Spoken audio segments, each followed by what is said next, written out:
7 Boulevard is turning on me. It is coming after me. I don't understand why. What spell did you cast on it? It used to be my friend, and now it is my enemy. I am in charge of 657 Boulevard.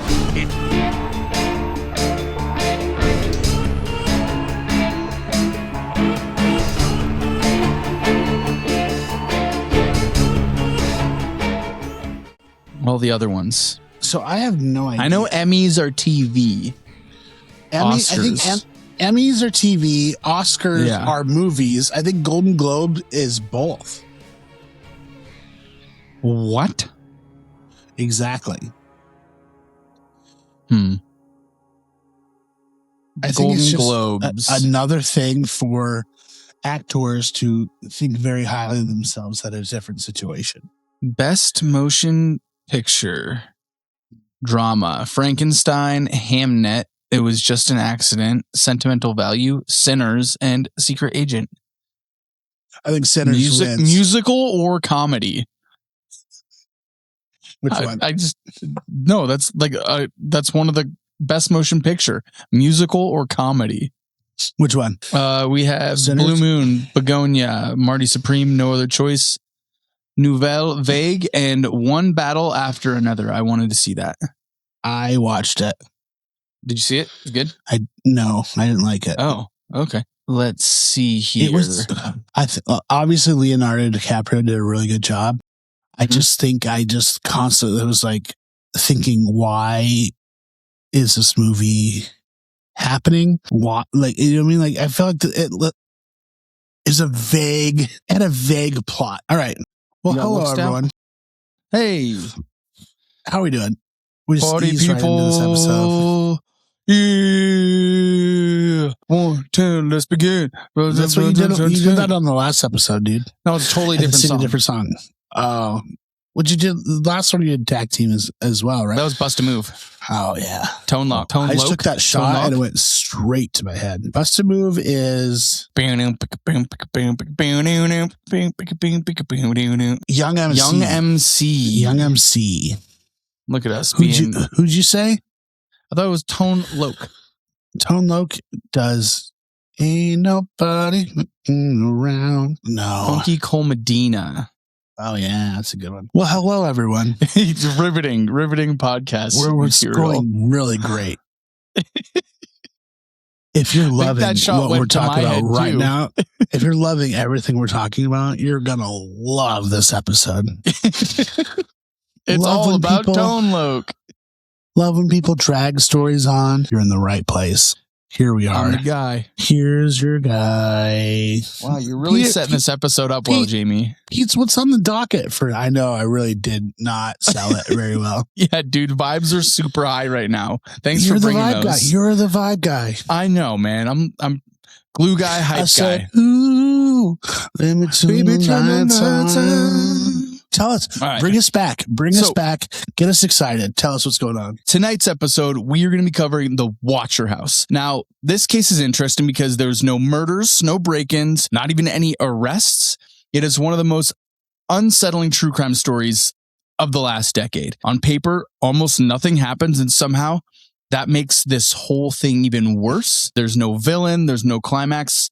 There's just this really strange vibe that follows this family in this home for a good 5 or 6 years. So it sounds like it's kind of a horror story, or it's maybe the least efficient horror story imaginable, in my personal opinion. No ending. It's just, we're just going to not ever know. So what's the point of this? Kind of what we've talked about. Some things aren't necessarily what we brand as horror, but they give you this vibe that feels like it, right? This is one of those stories. What we have pretty much is a family that gets a bunch of really creepy letters, and they never really figure out who it is, what is actually happening. This whole story revolves around these letters and this family, the Broadus family, who move into this home, and all of these really weird things start happening around them.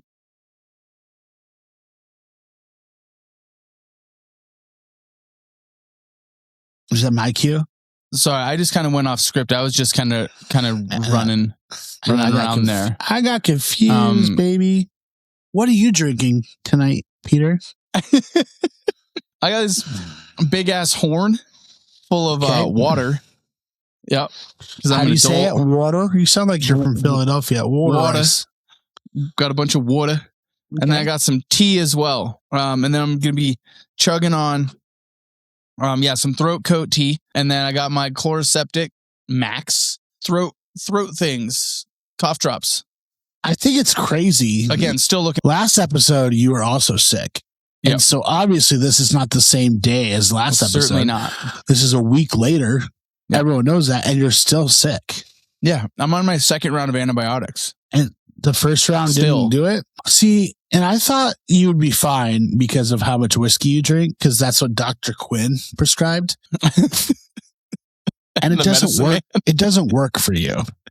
It doesn't. Are you like anemic? I don't think so. I think my blood's good.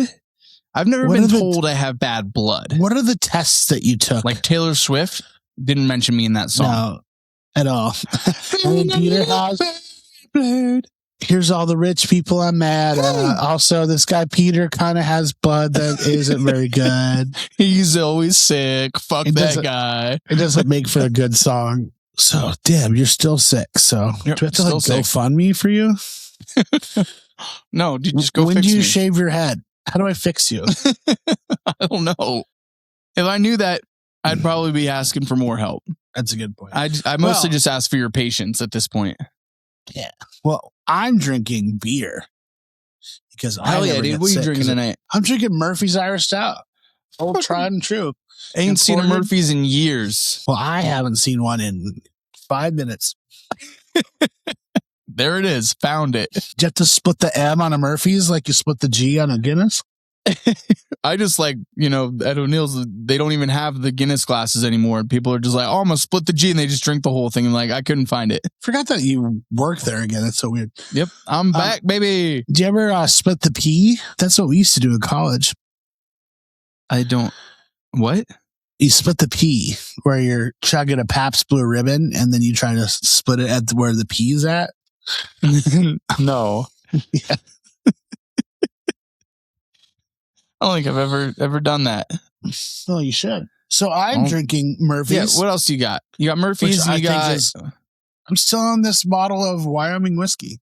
Oh, love it. And let's see if this goes right to my head, just like the last one. Yeah, we're off to a really good start, so you should definitely have another. Well, let's figure that. We'll figure this out. Cheers, bud. Sober boy. What is that? Full of judgment. Sober boy. What is that other can? Don't worry about that other can. You have two different beers rolling right now? Well, I still have the beer from last episode. That happened last week, so it's really bad. All right. Jamie's on triple duty. Someone's got to have fun here. I'm about to be in trouble. You read your white voice. Trash and I'm in trouble. What are we talking about? So tonight we're going to be covering the story of the Watcher House. Now, this case has no murders, no break-ins, no violence, no arrests. Yet it's one of the most unsettling true crime stories the last decade. On paper, seemingly nothing happens, but for some reason, that's also what makes it worse. There's no explosive climax, no villain reveal, just a presence that never quite leaves. Most true crime stories give you a bad guy. This one gives you a bad vibe. So the reason why this story I think is fantastic and why it fits into our genre is because horror is, we talk about this all the time, like a feeling. The letters that are involved with this story force the imagination to do the work for the reader. There's no violence, but there is implication. The house is never broken into, which somehow makes it even more invasive when they show what they know about these people. And once the kids are referenced, the tone of the story changes completely. Whatever wiggle room existed about how serious this person was is completely gone, thrown out the window. This is creepy as shit. Did you think that maybe it was Santa Claus the whole time because he sees you when you're sleeping? Dude, there's this part, and we'll get to it in the story, but the children are literally debating on like which chimney the Santa Claus will go up, and it's like mentioned in the letter. Ooh, it's super creepy. Yeah. So But if this was like the real world, be like, this is the time when things stop getting creepy and start getting to absolutely fucking no way. This sucks. Yeah, pretty much. Yeah, this episode is not so much like about solving a mystery, but it is about what obsession and paranoia and fear does to someone and how really human fear is. It starts with the house and a family, but it leaks into an entire neighborhood slowly losing their mind. So everyone handles this in the most healthy way possible. I assume so. I think for the most part, the family, we'll get into it more, but the family does a pretty good job of handling themselves in what we would call, like, in stories. A lot of times we're like, well, that's the dumbest decision you could have made. I don't necessarily think the family has a whole lot of those in the story, but that's kind of going to be up for you to decide. This story starts the way that a lot of dream home stories do. It's quiet, but a family is optimistic, and then something starts paying attention that shouldn't be there. We're going to travel to Westfield, New Jersey. It is a wealthy, quiet, low-crime suburb. Do you know where Westfield is? I meant to ask you about this. Yeah, it's like right outside of New York. Okay, gotcha. This is the kind of place where people assume bad things happen somewhere else, but not here. It is peak suburban confidence. The place that this whole story takes place at is at 657 Boulevard. Now, that is the name of this street, is called Boulevard. It's not like whatever, Placer Boulevard or 657 Douglas Boulevard. It's 657 Boulevard. And it's this huge, kind of older house, but it's not like a creepy old house. It's just a really big, kind of like, think suburban, kind of like large house. Solid, traditional, expensive. It's kind of what you would think of as like a we made it kind of house. Not a house you're expecting some sort of creeper stalker or like a demon to live. No, not at all. No boarded windows, no fog machines. No, it's like a very like traditional home. It's a little old, but that's kind of it. It's not like the floorboards creak and there's like stuff in the windows like that. So the house is bought quietly off the market. There was not even a for sale sign in the yard, and there was no open house when this house went up on the market. The sale closes on June 6th, 2014. It is sold to the Broadus family for $1.35 million. That seems like a lot, but compared to Steamboat, it's like it's different housing back there and out here. I'm like thinking of like, oh yeah, like I know someone that just bought like 1,000 square foot condo for like $1 million, but this is apparently a real nice house. 1,000 square foot condo for $1 million? Something like that, yeah. I figured like 1.3 will get you a 2-bedroom house in downtown Steamboat. I think 1.3 million in the like far suburbs of like New York City will probably get you 4 or 5 bedroom house. Yeah, I think this one ended up being about 5 bedrooms and like around the same amount of bathrooms. 5?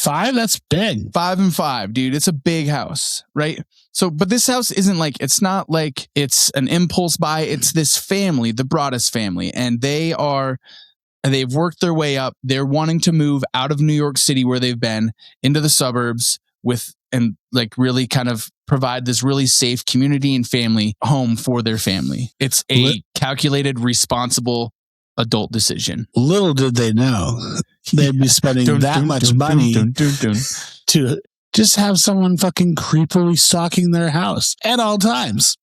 Yeah. You know, so like trade your big, nice city living for a nice, relaxing stalker horror movie vibe. So I'm listening. Yeah. Well, a little bit more about the family. We have our main characters will be Derek and Maria Broadus.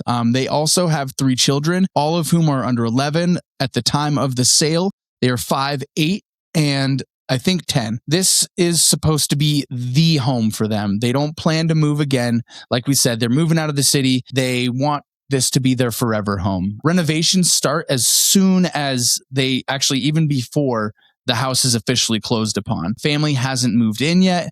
there's this gap between buying the house and when the family actually plans to live there that becomes very crucial as we move on through the story. This is exciting, stressful. Why is everyone in the so expensive phase? This is still a happy story for about 5 minutes, I assume. They are in love with this house, and before they even spend a single night in the house, the first letter arrives. Or shortly after the purchase. Why are you doing that? I'm creating suspense. Oh, okay. That's like someone, like if someone was watching you, you just hear breaths like that. So Okay. you start talking and I'll just breathe. Okay? Yeah. Okay. So shortly after the purchase, before stop. I kind of like it. Okay. Okay. Shortly after the purchase, before they move in, a letter shows up, and it is addressed only to the new owners. There's no return address. There's no explanation. This is the first message from whoever will call themselves the Watcher. Now, here we go. I'm going to read you the first letter. Nothing right. good starts with "Dear new homeowner," I assume. Yeah, super creepy. Nothing on it, just like a blank letter. Hey, just moving to this house? Too bad, I've been watching you forever. It's pretty much what it says. All right. Yeah, You ready for it? I'm ready for it. Dearest new neighbor at 657 Boulevard, allow me to welcome you to the neighborhood. Do you know what lies within the walls of 657 Boulevard? Why are you here? 657 Boulevard has been the subject of my family for decades now, and as it approaches its 110th birthday, I have been put in charge of watching and waiting for its second coming. My grandfather watched the house in the 1920s, and my father watched it in the 1960s. It is now my time. Do you know the history of the house? Do you know what lies within the walls of 657 Boulevard? Why are you here? I will find out. Do you need to fill the house with the young blood I requested? Better for me. Was your old house too small for the growing family, or was it greed to bring me your children? Once I know their names, I will call to them and draw them to me. There are hundreds and hundreds of cars that drive by 657 Boulevard each day. Maybe I am in one. Look out all the windows you can see from 657 Boulevard. Maybe I am in one. Welcome, my friends. Welcome. Let the party begin. And then it's only signed at the bottom, the Watcher. My first question is, obviously, how did they find this house? Because it wasn't on the market. Yeah, that one I don't have the exact answer to. I know that Maria Broadus grew up near this area, and that this was an area that they were trying to find a place at. So my guess is that they've got an agent who had his ear to the ground that pretty much just was friends with the listing agent of whoever was selling the house before them. Are there any documented times where this Watcher sends letters to anyone else before this? So we'll get into that, right? Okay. Because we'll get into that as the story moves along. The letter is really, really creepy. It has this like strange, calm but confident tone. There's zero really like demands that are made. They're not asking for money. They're not asking for them to do anything. It's just this really creepy like obsession with the house itself. Yeah, it seems like it feels like someone was planning to do this, like from the second that they got there. Yeah. Do you think it is the mother of the family? We'll get into suspects in a little bit. I'm sorry, I'm asking questions. You're good, dude. So also we have some like a couple really like weird escalations that like kind of, not only is the letter strange to begin with, but there are some things that are really weird. The phrase young blood appears, which is super, super fucking creepy. that he would call the kids young blood. Thought that was really weird. The family hasn't even moved in yet. So whoever is writing this letter is like, the family hasn't spent a ton of time there. They've been specifically watching enough to know that there are going to be kids that will be there, even though the kids have only like been there like a couple times at this point. I was like, yeah. So the guy that was the realtor is the watcher. And all right, the story's it over. was him. That's it. So, anyways, did they not call the cops at all? They do. So Derek reads this. He immediately runs around the house because it's kind of in the evening. He's there working with the contractors and stuff like that. They're doing some remodeling. They're doing some painting around the house, kind of getting it ready for his whole family to move in there. As soon as he reads it, he runs through the house and turns off all the lights. Then he drives home right afterwards and shows it to his wife, Maria. They don't try to like even make any sense of it and what it means. They just go directly to the police. So earlier we're like, oh yeah, like let me guess, everyone handles this all super well. Well, I kind of think that's the right move here. What do you think? Go straight to, yeah, I don't think it's overacting at all. I think if literally before I moved into a place and I got a letter explaining how my kids were going to be getting new blood, I think I would go straight to the person that sold me the house and be like, no, thank you. Fuck you. Yeah. Give me it back. I want my money back. Here's your creepy home. That's kind of a little bit, not necessarily that same thing, but it's kind of what happens. So once the Broaduses go and they talk to the police, right? Derek brings the first letter to the Westfield police, and there's this really important detail. Just like we talked about in our last episode, it's unsettling, but technically no crime has been committed at this point. It's creepy. It's vaguely threatening, but the legal argument on that is really thin, at least at this point. They're like, dude, there's not much we can really do. I hate that. Yeah.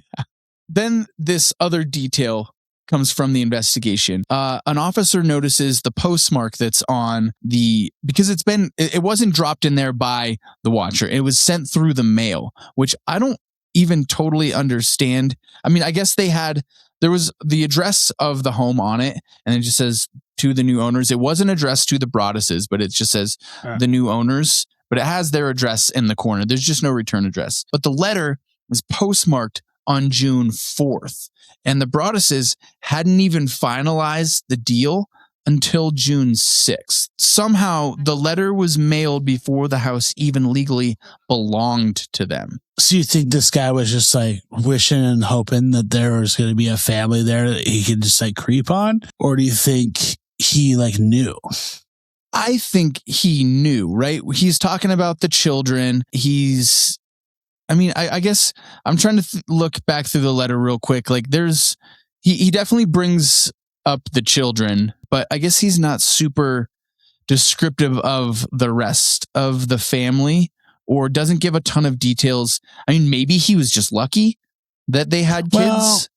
Well, looking back through the letter, I'm looking at it now, and there isn't a ton that like says, hey, you're this person and your wife is this person and you have 3 kids. None of that is specifically mentioned. So I guess you could like maybe say that he didn't know and or whoever the watcher is just got lucky. Well, I don't think so. Who buys a 5-bedroom house if you don't have kids? Fair. Yeah, that's a good call. Yeah. Anyways, like, so compared to the later letters, this one's a little less descriptive.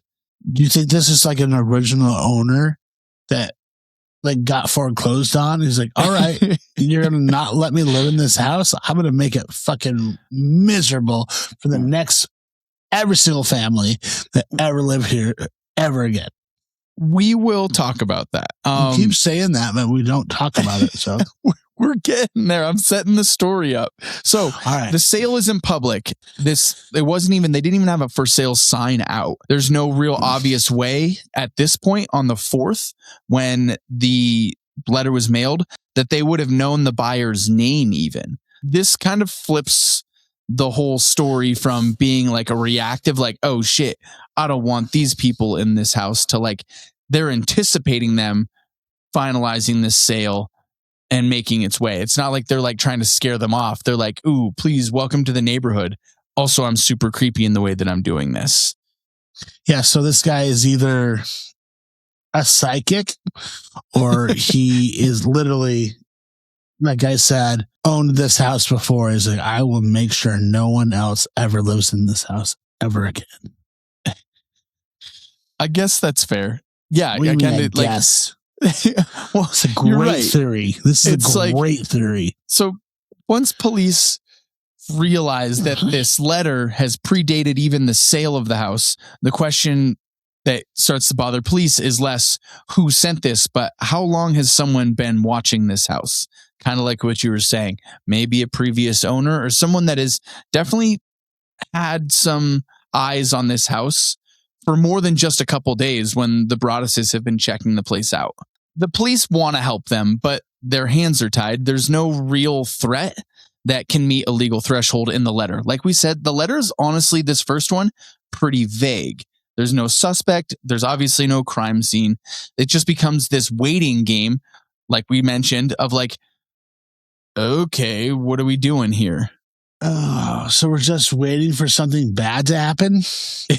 Yeah, that's how our legal system works. Not to get political, but like literally, like anytime there's a shooting, I feel like they like shoot someone, no questions asked. But anytime there's something like this, or like, well, our hands there's are tied. Not much we can do. Yeah, like we talked about last time. It's like the justice system is meant to like be reactive, not predictive. Can't really do anything before a crime is committed, which like I can see it either way. Police get in contact, as well as the family gets in contact with the Woods family. Now, these are the previous owners at 657 Boulevard. They were there for 20 years. They had no like major issues until the last, like they say that in the last 2 weeks of them being there, they did receive a letter. Just one shortly before they moved out. But they didn't respond. They just threw it away. They're just like, this fucking sucks. Like, what's this? That's weird. It's never happened before. I might as well just fucking not tell anyone about this ever again. Well, it's kind of what they did, right? Yeah. But that's kind of like a legal gray area when like the tough part is that I haven't been able to find out what the Woods' letter actually said. They just claimed that it was creepy and strange, but they didn't see it being threatening or anything like that. So, like we mentioned, they just threw it away. This probably sucks for whoever is going to move in after us. Yeah. Jesus. The police notice that there's this pattern where the watcher appears during ownership changes. It's not necessarily attached to people. It is attached to the house. When one family leaves and another prepares to arrive, the letters surface. This house stays, but the people rotate through. It's like a subscription service. Yeah, it stays with the house. New owners, new letter. Creepy letters. Yeah. Okay, you need Rocket Money, dude. Cancel your subscription. Yeah. Rocket Money, feel free to sponsor us. That's a plug. That's a free plug. Turns out I'm paying for 2 AMC Pluses. And one, what is this creepy letter subscription? Oh, damn. Why this matters is that the letters to the Broadus family, or the letter to the Broadus family, isn't a one-off. They weren't randomly chosen. For some reason, they're the next caretakers in this longer fixation of this home. The threat no longer feels directed at them. It's directed at their place. If the Watcher is written before, the real question becomes whether they're done writing now or if it continues. And very shortly afterwards, a second letter shows up. Police get involved, and the family, again, starts reacting. This matters because the Watcher isn't discouraged by the increased pressure that's kind of being put on the community. They're informed. They know what's going on. They know that the Broadus family has gone to the police with this. So this isn't like leave me alone energy, I assume. This is like, you're paying attention now energy. Yeah, the letter is way more like we talked about the last one. Maybe he was like, you potentially could have like done a shot in the dark type letter and gotten, luckily a family that has young kids. But like you're saying, it's a 5-bedroom house, and it's a good guess, right, that you could have that. But the second letter has a lot of like very detailed references. They reference the contractors and the renovations, where dumpsters are placed, as well as like personal belongings and things that the Broadus family has brought to the house already. This confirms like real-time surveillance of the house at 657 Boulevard. Does this guy not have a job? This is his job. How, is he just like independently wealthy? Or is like, you know what? Your whole life is to watch this one fucking house. No. It's a good question. We'll discuss that later. I'm gonna just keep telling you that. You keep saying that. So, all questions, right. You're like, oh, we'll talk about later. We're never going to talk about it already. Yeah, we will. We're going to go through all the suspects once we get through the story. You ready for letter number 2? No. Okay. This one starts off a little bit more like kind of fun. It says, welcome again to your home at 657 Boulevard. The workers have been busy, and I have been watching you unload carloads of your personal belongings. That dumpster is a nice touch. Have they found what's in the walls yet? In time, they will. I know much about the young blood that lives in 657 Boulevard. It seems they are drawn to me, and I will know their names soon. Have you noticed how close the house is to the street? Have you noticed how easy it is to see into the back porch? At this point, he references seeing one of the daughters painting outside in this easel that's on her back porch, saying, is she the artist in the family? 657 Boulevard is anxious for you to move in. It has been years and years since the young blood ruled the hallways of the house. Have you found all of the secrets it holds yet? Will the young blood play in the basement, or are they too afraid to go down there alone? I would be very afraid if I was them. It is far away from the rest of the house. If you were upstairs, you would never hear them scream. Then it continues. Who has the bedrooms facing the street? I will know as soon as you move in. It will help me to know who is in which bedroom. That way I can plan better. All of the windows and doors in 657 Boulevard allow me to watch you and track you as you move through the house. Who am I? I am the Watcher and have been in control of 657 Boulevard for the better part of 2 decades now. The Woods family turned it over to you. It was their time to move on and kindly sold it when I asked them to. I pass by many times a day. 657 Boulevard is my job, my life, my obsession. And now you are too, Broadus family. Welcome to the product of your greed. Have a happy moving in day. You know I will be watching. Again, signed, The Watcher. Way creepier. To me, that letter is way creepier than the first one, right? The first one's definitely eerie. This one specifically is talking about like where they have the dumpster placed and the daughters painting in the backyard. And you can't hear the children scream from the basement if you were upstairs, as well as like, oh, just let me like, once I know who's in what bedrooms, I'm able to plan better. The fuck do they mean I can plan better? The sentence alone is terrifying. The methodical nature of the speaker makes it so much creepier. This is the part of the story where I was like, all right, this kind of sucks. Where before I was like, all right, he or she is just sending random letters. Do you think that kind of gives like the Woods family lets them off the hook a little bit, as far as like, because like we read the first letter, kind of like what you're saying is like it didn't necessarily jump out at you as like I should go directly to the police. Yes, it's creepy, and I think it's a good thing that they did, but this one is a different story. Yeah, this one I think definitely relates to them and like has like detailed information about them, where like this now becomes not fun. Yeah. Well, and it's also like he mentions, well, I keep saying he. We don't know if it's a he or a she. In fact, that kind of gets brought up in contention. It's probably he. Yeah. But anyways, like you mentioned earlier, like they described the house as their responsibility. It's their life's work. This isn't just someone saying hello. Like, it's their job to make sure that whoever the fuck is in this house is, I don't know, they're looking after the house. It's pretty much like their fucking ownership of this whole thing. A side note, like, can you list like being the watcher on your LinkedIn? That might be, I don't know. They should have checked that. I'm really good. Attention to detail is one of my skills. Yeah. Yeah. Longevity. Yeah, I'm dedicated. I'm really dedicated. I'm really good at doing one thing for a very long extended time without even getting paid at all. You don't even need to pay me. Just the sheer. I just need the control. I just freak someone out. Makes me feel great.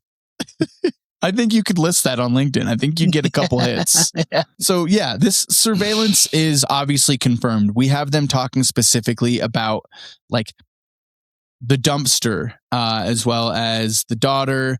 They've obviously, to me, it seems they've not just like understand the house, but they've been inside the house, right? They're like, oh, the basement.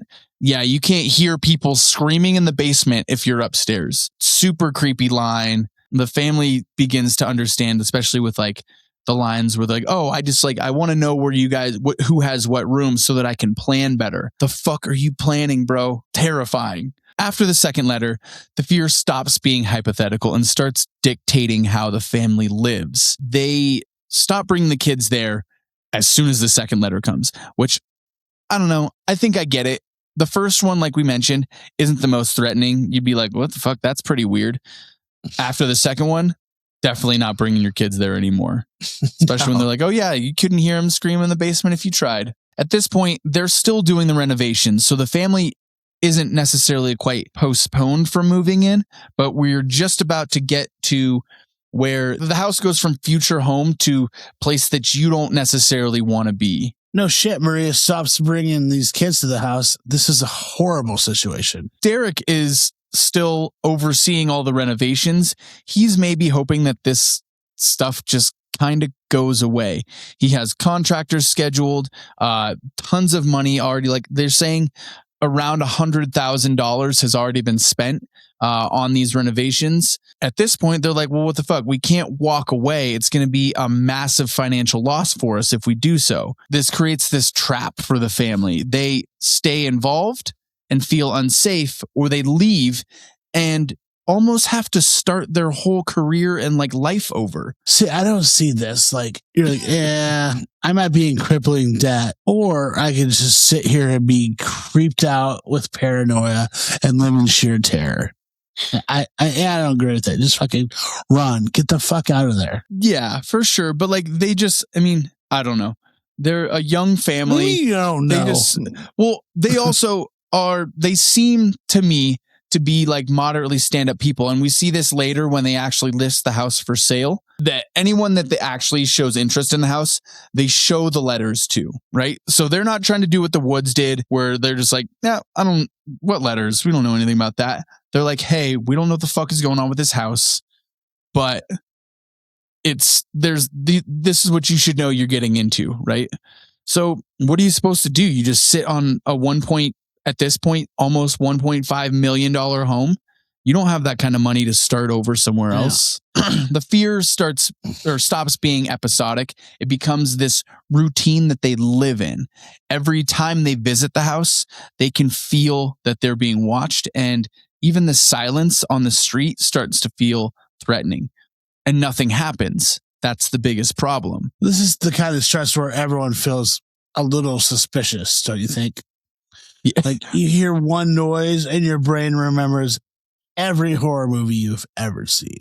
For sure, dude. You're living in a perpetual state of fear because of 2 letters that you received. And I don't blame them for like being scared the fuck out, like having this shit scared out of them. Yeah, no shit. It's fucking terrifying. Terrified. I would have hated this. So at this point, they keep thinking like, hey, what is next, right? But that's why this story is so interesting, because the watcher doesn't necessarily need to escalate. The damage is done, right? The fear is dictating all of the family's behavior. The letters don't force the family out. but they also make staying slowly an impossibility. And as the fear settles in, the family realizes that waiting out this whole thing isn't an option. They need answers and they need protection. So instead of saying, we kind of gave the two options, either stay and be terrified or leave and fucking be more than broke. They say, hey, let's fucking catch these people. Mm-hmm. Yeah. So the family installs surveillance cameras all around the house, not just for evidence, but also for some peace of mind as well. If someone is watching, maybe they can finally catch them. Fucking finally. Fight back, dude. They can get something more concrete.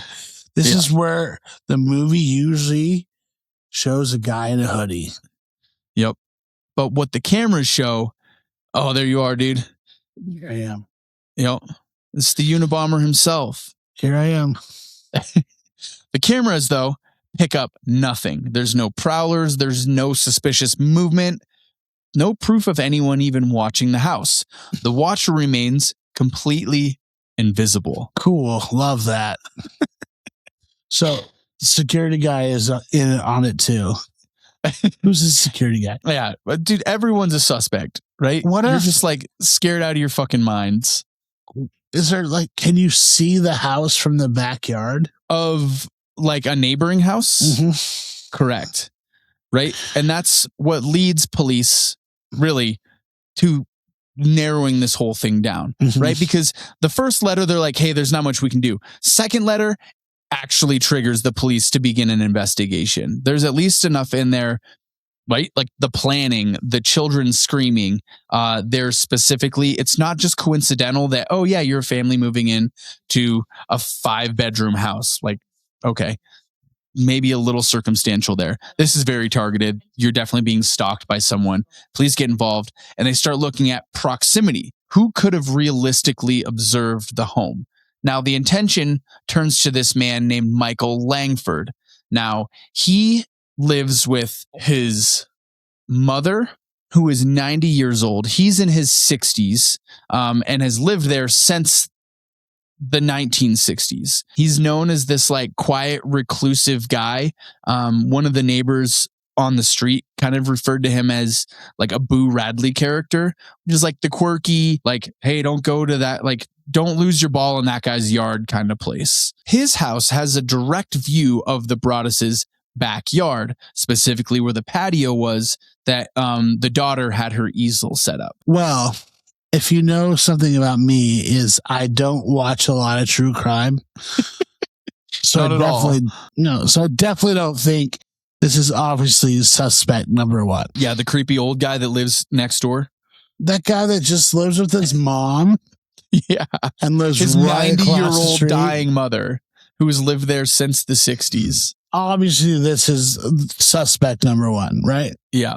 Oh, for sure. So yeah, he's old enough to match the letter's language. They have an FBI profile that kind of comes in a little bit. He fits the style of the writer. It felt like if someone felt ownership over the neighborhood, this is definitely one of those guys. And for the first time, the Broaduses get hope because the mystery really does feel solvable. Like it feels like this is the person that did it. Yeah. This is where it should end, right? No, because the police take a DNA swab of the envelopes, and the profile turns out not only to be not Michael Langford, but it turns out to be female. Now, it also just so happens that Michael Langford has a sister who also lives at the house. But again, that is also not a match. So like we said, you kept saying he. Yeah. But now, not like I'm laughing. The plot thickens. It Yep. might be a lady. That's brutal. Yeah. But again, it's not the sister of, because like maybe it was still Michael Langford and he had like his sister lick the envelope to like whatever. Hey, you look get away suspicion. Yeah. Hey sis, lick it.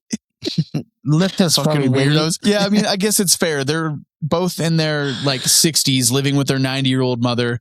I can see these weirdos doing something like that. As the Boyles from It's Always Sunny. Yes, they're the McPoyles for sure. Yeah. It's the McPoyle twins are living next door. I definitely would focus my investigation on them.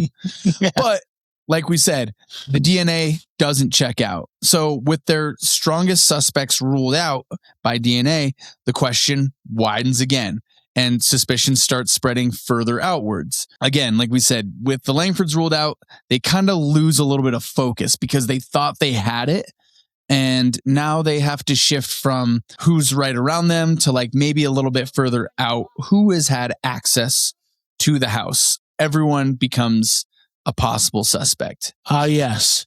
Where the phase we fear takes over and everyone starts to look like a potential psycho. What actually ends up turning you into one. Theories are going all over the place. The Broaduses can't trust anyone. One of the contractors, though, mentions something strange. The neighbors right behind the house, he sees them sitting in their lawn chairs, but they're not like faced at their house or whatever. They're faced like directly at the porch at 657. They're just kind of sitting there watching. Now, again, not illegal, just weird. How is this not them? Literally. Like literally this is them. Like, all signs don't point to this. Like literally. And we'll get a little bit more into this because we're going to end and we'll really go through our theories. But this is also my favorite suspect. And I'll bring up some more reasons why obviously in a little bit. But there's a lot going on here, right? The backyard offers a very clear view. It's not visible from the street. So like the letter says like, oh, I could be driving by. I could be walking by. I could be in any window you look out of, right?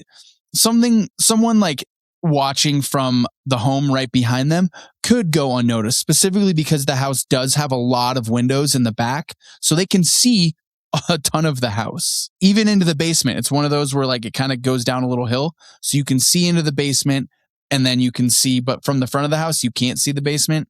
I don't know. Does that make sense? Am I explaining that right? So you can see in the basement, but you also cannot from the see backside, right? There's like a little house, like a hill that goes down. Yeah, for sure. It introduces like a whole new fear because the surveillance isn't picking up anything. And it just means that whoever is doing this is pretty much hiding in plain sight. There's no weird behavior. At this point, does normal behavior stop being normal? Is this a case of paranoia or is this actually just weird? I think that like, so Westfield is this really tight-knit community, and they all seem to kind of rally around each other, which creates even more problems for the Broadus family. The familiarity that the Broaduses have started to develop around the community kind of starts to fester in their brain, and it turns into suspicion. Whenever you see, oh, there's Janet and Susan over there talking, you're like, what are they fucking talking about? They're talking about us? I thought you're talking about me, aren't they? Exactly. So like pretty much the letters have changed how everything is interpreted by the family. This is how you end up suspicious of everyone who waves too long, right? Yep. Yeah. And so another theory and why this all matters is that the watcher doesn't necessarily need to be just one person. This is, I think, where like the Broadus family really is kind of showing how off the rails this whole thing has made them, right? They're like, maybe it's not one person. Maybe it's the whole community. Maybe it's those two working together. Like they have no idea.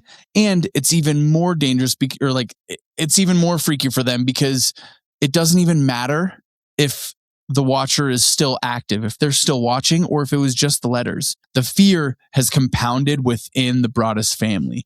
The house isn't just watched, the family feels watched, and they can't get around that. And as suspicion spreads and trusty roads in the community, the investigation starts going even further, pulling in people who don't even fit the original profile at all. The most popular one that we've kind of seen for this case is they just call him the gamer. With no solid suspects left, there is not really any strong evidence. Broadus turn over their security footage to the police. The police are going through it. It's all about the pressure from the family, from the fear, and from the lack of answers that they're hoping is going to give them something.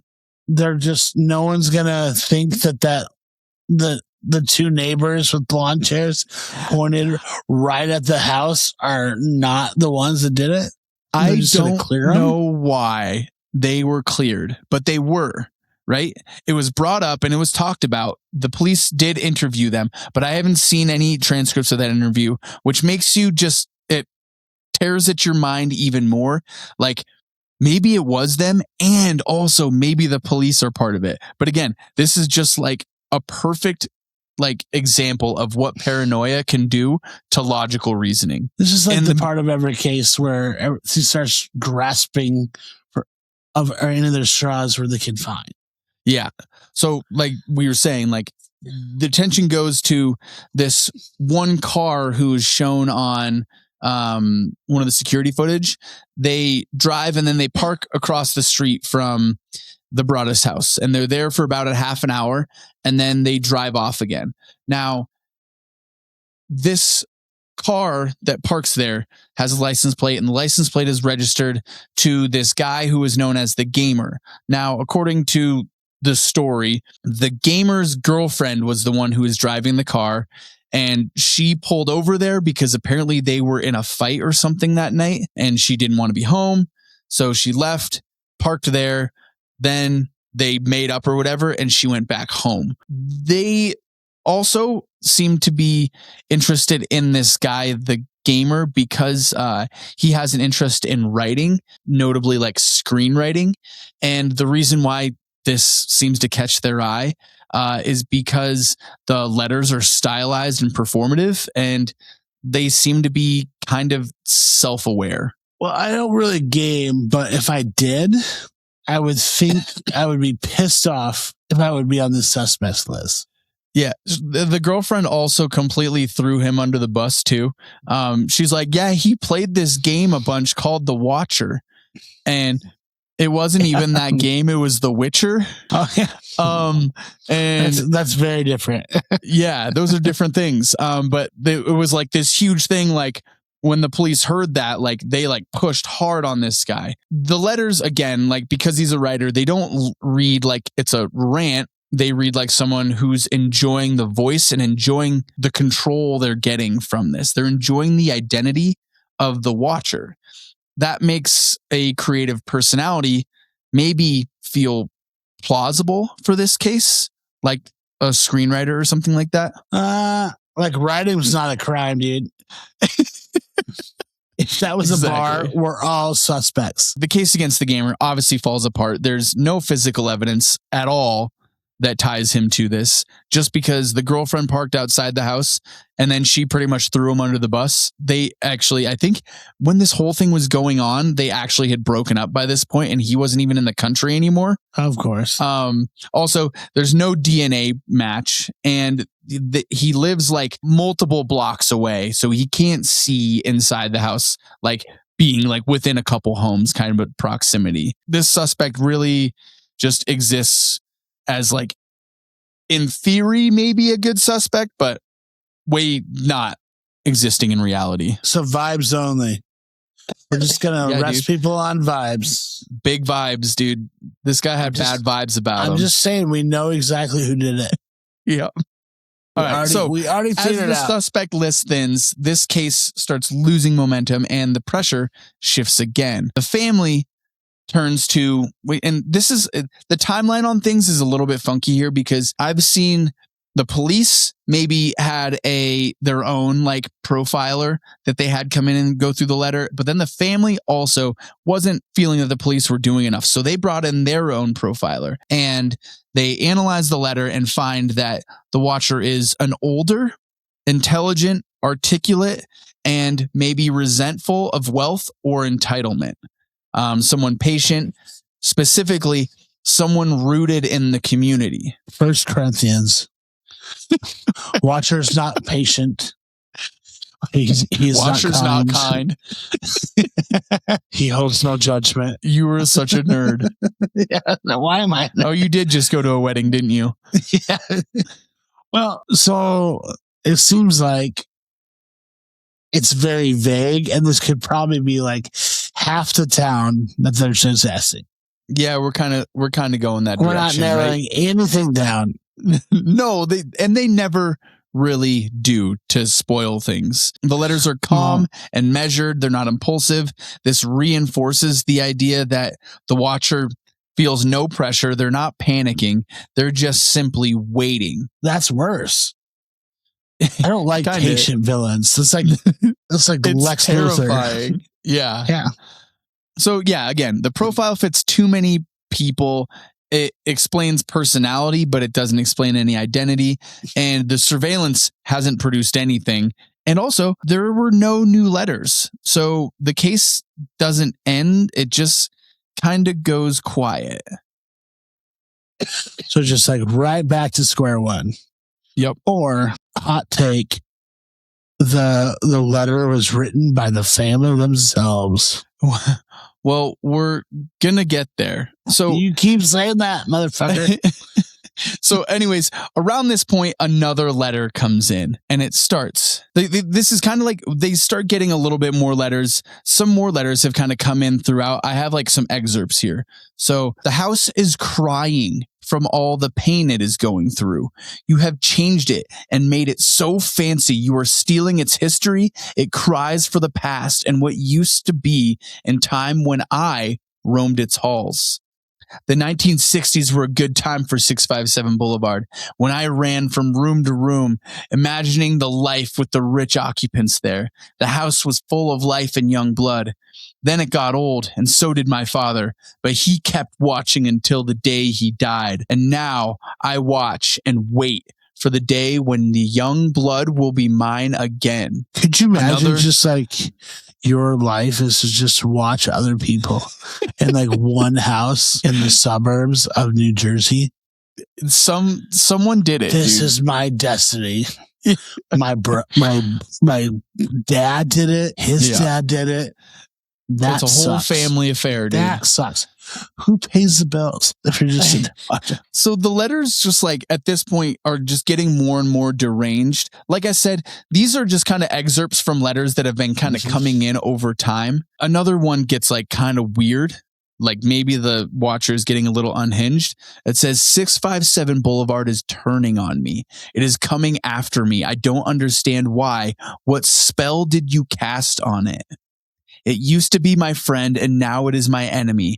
I am in charge of 657 Boulevard. It is not in charge of me.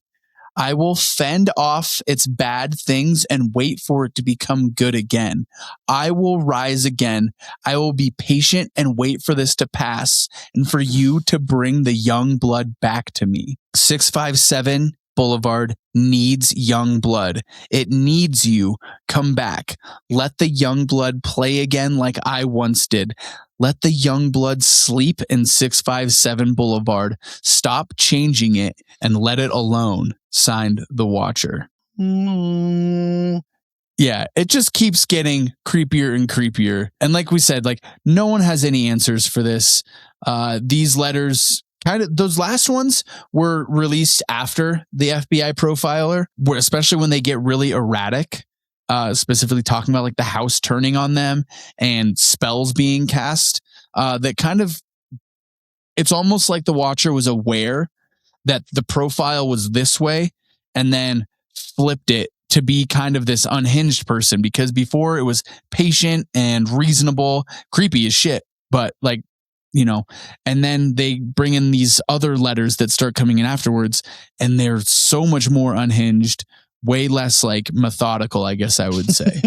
Yeah, for sure. As time passes, neighbors start asking questions. They're not asking, though, who is the watcher? They're asking, are we sure the Broaduses are telling the truth? Okay, I can see it.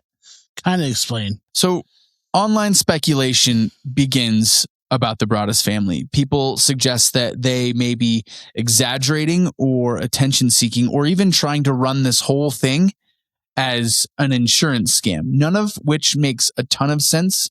But they claim that like, oh yeah, you know, it's their fault that the watcher showed up because Maria had her Facebook profile picture with all of her kids in it. But like, that's a pretty standard profile picture for any mom that's out there is going to have a picture with her kids in it, right?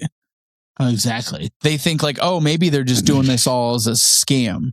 But those speculations stick. And we've already talked about how the community, so pretty much through all this online investigation, all the neighbors and like the people in the community of Westfield pretty much believe that the Broaduses may be behind this whole thing. Oh, yes. The ruin your life for fun kind of scam.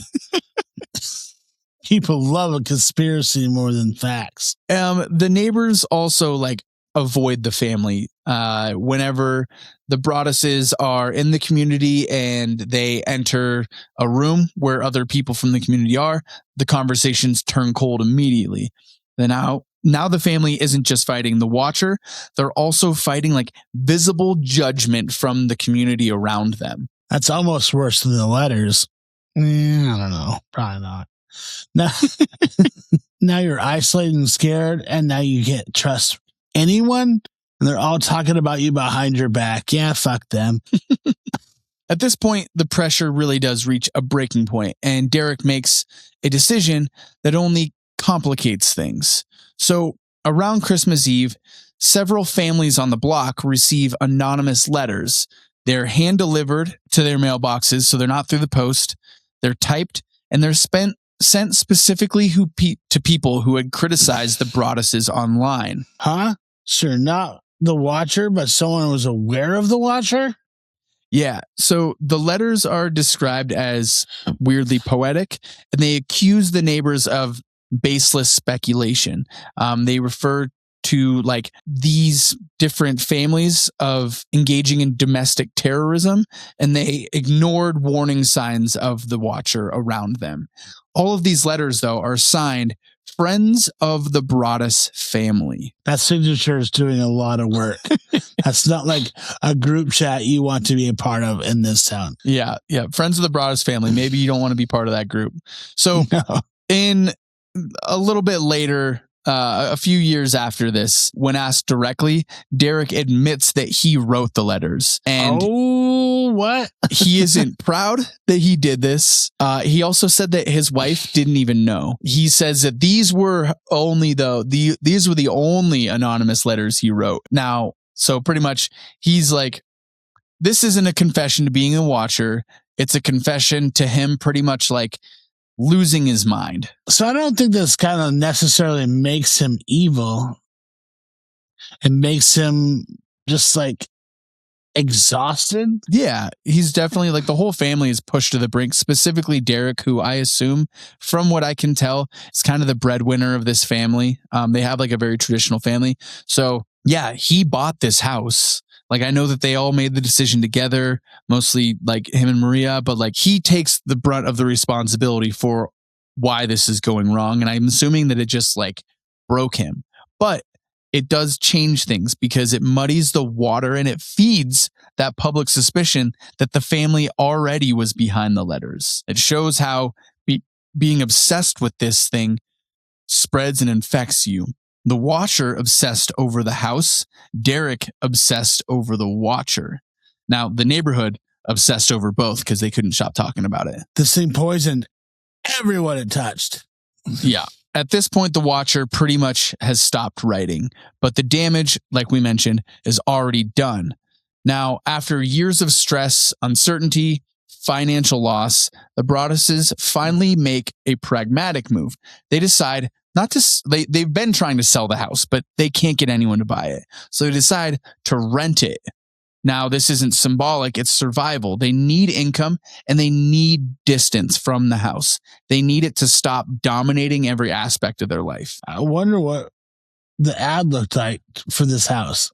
I wonder if they're like, hey, super calming house. No one ever writes anything to us. No, they're like super transparent about it. Yeah. First, last, and deposit are required, obviously.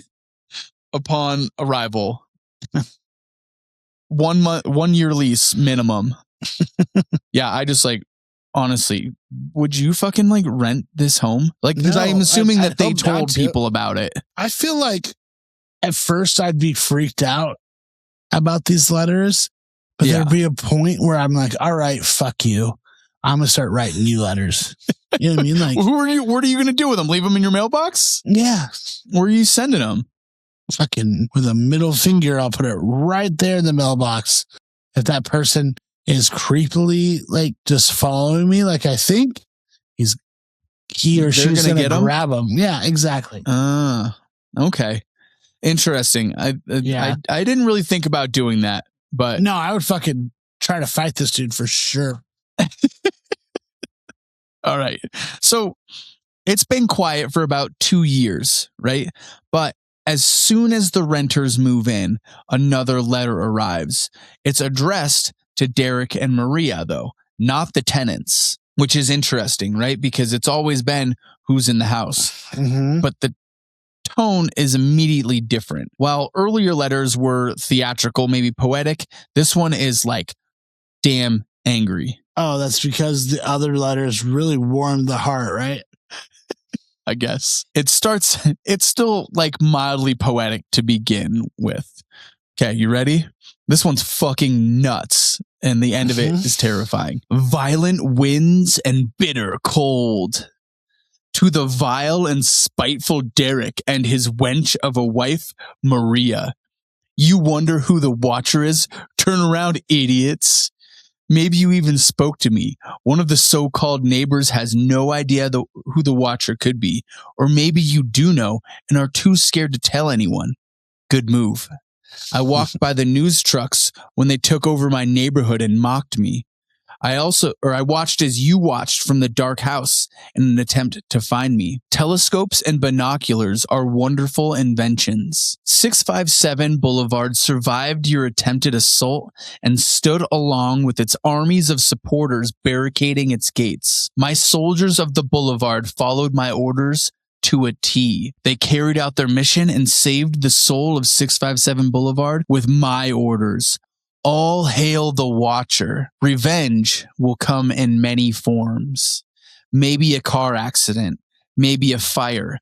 Maybe the mysterious death of a pet. Loved ones suddenly die. Planes and cars and bicycles crash. Bones break. Maybe a mild illness that never seems to go away, making you feel sick day after day after day after day after day. You are despised by the house, and the Watcher won. Signed, the Watcher. Dude, maybe that's what's happening to me. maybe I got a Watcher, dude. He should write me. If you're watching this, Watcher, man, you should write me, dude. Never mind. Don't do that. I don't need to invite this kind of shit to my house. No. I don't want this. No. I'll just be sick. All right.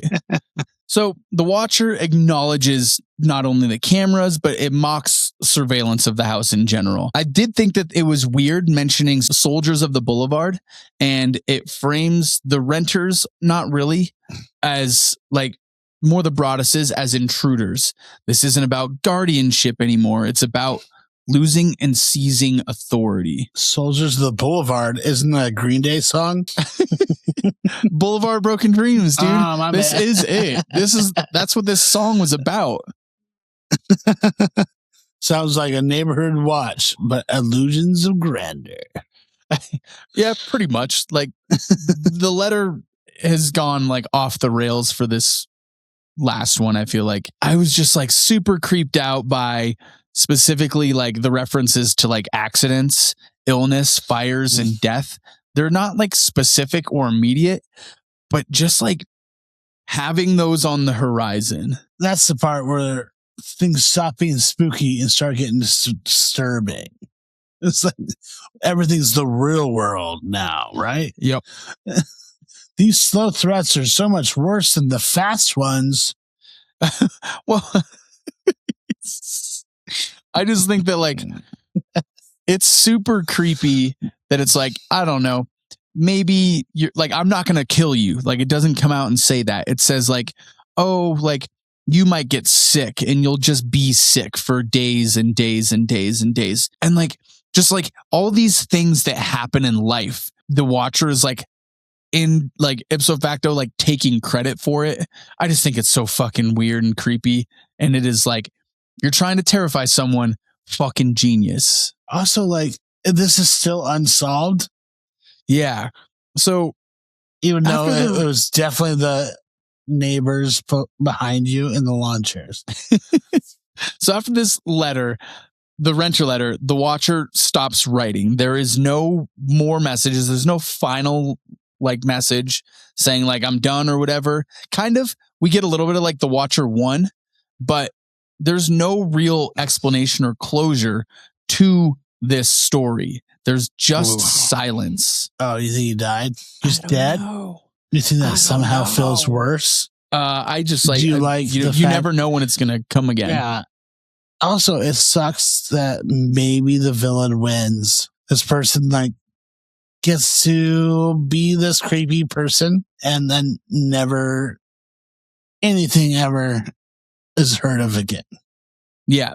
Yeah, pretty much the story ends with like police never get anywhere. There's no suspects that really like that they're still pursuing. There's no charges ever filed. The case doesn't close. It kind of just like fades to the background and kind of just gets forgotten about. What a terrible fucking ending. It's a pretty bad ending. Yeah, Not the for, like, Broadus this- is actually never even moved into the house. Yeah. Why would you? In 2020, they did finally sell the house for $920,000. So losing around $500,000 there. They escape, but I don't necessarily know if they win. Yeah, that's well, like that's 500,000. Not like they bought it for 1.3. They sold it for so they lost. Including the renovations that they've put into it. Because they immediately went to work. They put in like $100,000 and something into renovations as well. Well, is there a price on quality of life? Where you're not being creeped out? I don't know. So the craziest thing is, so the new owners live there now, and they refuse to speak publicly. So no one knows if they've gotten any letters, which is like, that's the real, I think, the way that it should have gone was just like, fuck you, dude. Like, you're not going to get the glory. Because I mean, I guess I don't know. Unless it was specifically someone that was either maybe they should check with the new owners, actually. Should probably talk to them. They're like, yeah, dude, we fucking bought this house for $500,000 less than it was on the market for. And I just looked, someone wrote me a note and I just wrote, fight me, pussy. And he never wrote me again. Put it in my fucking mailbox. But no, I do like, I like the fucking, there's a boss move. Just being like, no, we don't talk to anyone about any of this. Like, no one knows if they've gotten letters. Yeah, no shit. Which I think is badass. So they're like, just be like, fuck you. Like, maybe we did, maybe we didn't. We killed that guy. In 2020, Netflix released a series about the house starring Jennifer Coolidge, who we talked about in our very first episode of this podcast. Yes. No. Oh, yes. Jennifer Coolidge? We talked about in the first. Our very first episode. It was the whole thing about like, we were talking about the different Jennifers and we couldn't figure out which one was which because it was like Jennifer Aniston and Jennifer Connelly. And you thought Jennifer Connelly was Jennifer Coolidge. Connelly. Yeah, you're right. Anyways. Oh, yes. I want a hot dog real bad. So I remember watching that series and I like didn't really think that it was that good until at the very end you find out that because like you kind of just like, it's what this story is. You kind of keep watching and nothing really ever happens. And then at the very end of it, you get like a snippet that like this was a real story and the letters were real and stuff like that. So I was like, oh, it was a really good tie-in to like the final closing of the episode. But I thought that was, I don't know, interesting. I remember watching it and being like, wow, this story like this is a really boring TV series. And then you realize that it actually happened. You're like, oh, that's fucking creepy as shit. Oh, it's way better. Yeah, exactly. When it's not based on real events, but is real events, it's way fucking creepier. So anyways, whether the watcher stopped or died or simply moved on, no one knows. They're just left to circle and hypothesize about what the fuck happened. Hard take. Hard take. So the new family is like, nothing's happening. And this family is like, well, they're not saying anything. They're not saying anything's happening. They That's could be because they fucking handle business. Yeah. They're either like, hey, come fucking talk to me in my face. Quit leaving letters like you fucking little bitch. I just Come need the talk to fucking me. balls to be like, yeah, we'll buy Exactly. the fucking house. We don't give a fuck, dude. Exactly. Hard take. This family was a bunch of wieners. Because no The one Broadus else, family. yeah, no one else before that like had any problems. Yeah. They just had problems. Everyone else is like, fuck you. All right. Well, so another question that I would have to like follow that up with is like, do we think that this was someone that was really invested in watching the house, or is this like the best trolling I've ever seen? No, I think definitely someone close to the house. I think it was the neighbors with the lawn chairs. Still. So I think you may be onto something there. I think that obviously it's someone close to the house, right? They have enough information, but like, is it some person that just gets so much joy out of having the control over these people? Or is it someone that like legitimately is like maybe even crazy and thinks that they're in charge of the home? I don't know. The thing that you brought up about the neighbors, and I don't know why it wasn't more investigated, and I've tried to like see what I can find on these neighbors. They apparently were a couple that had like, I don't want to say terminally ill, but they were an older couple, right? Fitting the profile there, but they were going to be needing like hospice care, and their home wasn't big enough for their children to move back in. Kind of like what was happening with the Langford family, where like the brother and the sister were living at the house with their mom. Mm-hmm. I think that they wanted their kids to move into the home. This is my theory on the whole thing. They wanted their kids to move into 657 Boulevard to be connected to their own property so that they could take care of the parents. The parents ended up having to leave, and the kids ended up having to move to follow them. They think they went down to Florida or something like that. But there was definitely something to be said for this family in the backyard. And I have no idea why they weren't investigated more, other than the fact that they had been there. They were long time residents, just like the Langfords were. And I think that they were tied in with the community. And I think that they had something to do with the police. And this whole thing was kind of orchestrated by the fact that, yeah, maybe the Broaduses were wieners and maybe they just didn't want them in the neighborhood. So the whole fucking neighborhood circles and rallies around this guy that lives in this house that wants his kids back home to take care of him and his wife. I'm just saying no other family in that house has had any problem. Yeah. So, but like, there's also like, why didn't they just buy it then? Because when the Broaduses bought it, from what I was able to see, there was one family who had made an offer before the Broaduses that ended up pulling that offer before the Broaduses even got involved because of like some medical stuff or something like that. And then there was another family who had already, like, they put in two different offers on different houses and they picked the other house. The Broaduses were the third offer that had been made on the home. And the previous two, it wasn't like they were in this bidding war and kind of stole it out from someone. The previous offers fell through, not because of like financial reasons, really, even. So I don't know. Yeah. I don't know why they didn't just buy it. I also don't know what to tell you. But we'll never know. I think we know. We know. It was. I feel like we know in our heart of hearts, dude. Exactly. You don't think the family had anything to do with it, though, do you? No. The Broaduses? I don't either. I think it was the neighbors. I think Derek lost his mind when he sent out those other letters. He was like, he broke. Mm-hmm. Well, I don't know. I think we solved it. So yeah, I guess we'll just move on to the next one. You're welcome. Here I was thinking that we would never get to an answer. Well, the neighbors did it, dude. It's so obvious. Yeah. They're just lounging in their back porch, just staring through the window. Come on. Like, how has no one ever caught us?